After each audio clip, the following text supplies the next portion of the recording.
New at 5, reading, writing, math, and now recess. A new bill would make recess mandatory at Florida's public elementary schools. And News Channel 5's Charlie Keegan outside of Boca Raton Elementary School with how recess works right now in Palm Beach County. Charlie.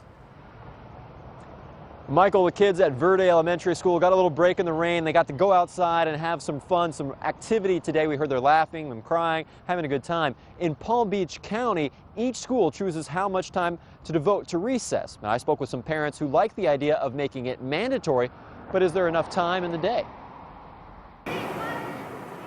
For a lot of kids, it's the highlight of their day, a break from the desks and pencils of the classroom. Recess lets them stretch their legs and their brains. Sometimes they get to have just independent play where, they kind of make up their own, use their imagination to play. Heather McMeekin has a daughter in 2nd grade. She says her kid's school has recess nearly every day.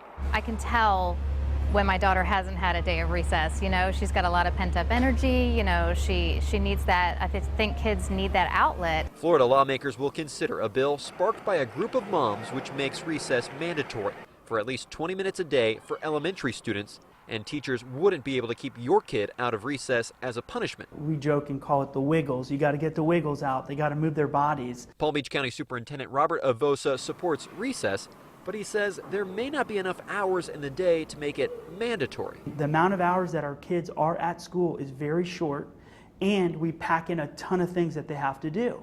And so we've got to be thinking about, as a state and a community, should we be thinking about extending the school day some? Heather's daughter is in school 6 hours a day. She'd be open to extending that day, but would want to give some input on what goes into that extra time.